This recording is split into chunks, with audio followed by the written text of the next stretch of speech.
अस्सलामुअलैकुम class 1। Today we are going to solve our workbook page number 12 और page number 12 पे हम जो कॉन्सेप्ट पढ़ने जा रहे हैं वो है मनी। ये हमारा मैथ्स का कॉन्सेप्ट है और जैसा कि हम जानते हैं कि मनी मीन पैसे, रुपए।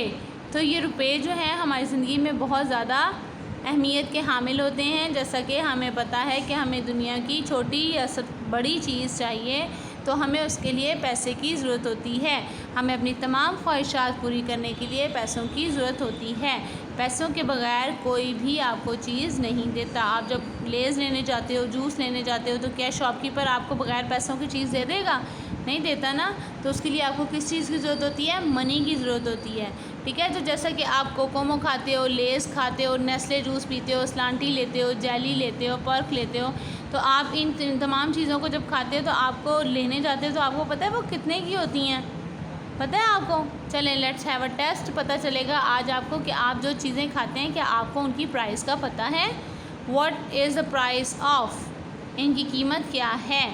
कोकोमो, कोकोमो क्या प्राइस है? कोकोमो 5 का है, 10 का है, 10 का है या 50 का है? ठीक है।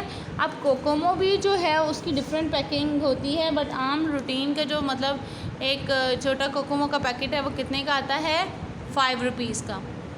लेज़ चिप्स 50 रुपीज़ के आते हैं, 10 के भी आते हैं, बट हमने यहाँ पे 50 का लिखा है क्योंकि हमारे पास बड़ा पैक है।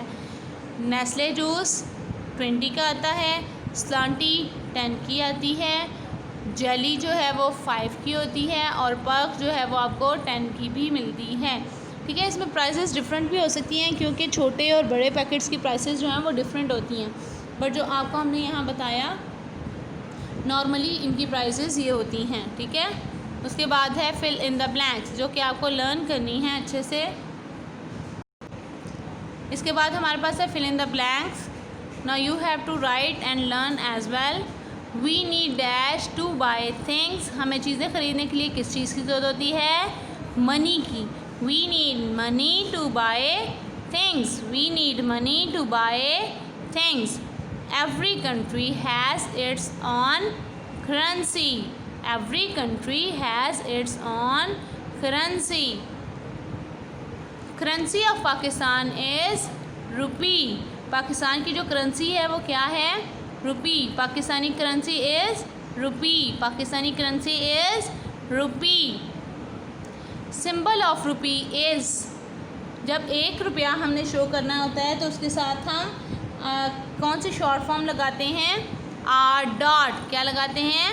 R dot. जब हम किसी चीज़ की प्राइस राइट करते हैं तो अगर वो सिंगल है मतलब 1 रुपये की बात हो रही है तो हम क्या लिखेंगे? R dot. Pakistani currency is in the form of dash and dash coins and notes. आपके पास जो मनी होती है वो किस फॉर्म में होती है? या तो कोइंस होते हैं या नोट्स होते हैं। पाकिस्तान की जो करेंसी है वो किस फॉर्म में होती है? नोट्स और कोइंस के। Symbol of rupees is R S dot. जैसे हमने यहाँ पे पढ़ा symbol of rupee is R dot. जब एक चीज़ होती है तो उसके साथ एस नहीं लगता, तो जब रुपीज़ मतलब ज़्यादा आगे ज़्यादा पैसों की बात हो रही है तो फिर आर एस डॉट होगा। अगर हम 1 रुपया लिख रहे हैं तो आर डॉट लिखेंगे, अगर ज़्यादा रुपए हैं तो आर एस डॉट लिखेंगे। ठीक है। उसके बाद है look at the currency note and coins and write down their values. आपने देखना है ये नोट कितने का है। ठीक है। यह कॉइन कितने का है, आपने उसकी प्राइस शो करनी है। सो ये किस चीज़ का नोट है? 50 रुपीज़ का। तो हमारे पास रुपीज़ जो है उनको हम किससे शो करते हैं? आर एस डॉट से। आर एस डॉट से। तो R S dot 50, R S dot 100, R S dot 500। अब ये कॉइन है तो ये 1 रुपये का कॉइन है, तो हमने आपको क्या बताया था? Symbol of rupee is R dot. 1 रुपया शो करना हो तो क्या लिखते हैं? R dot. तो ये 1 रुपया है इसलिए R dot 1, R S dot 2, R S dot 5। ठीक है। तो ये इनकी वैल्यू है और इनको हम 1 रुपये के लिए आर डॉट यूज़ करते हैं, ज़्यादा पैसों के लिए आर एस डॉट यूज़ करते हैं। ओके।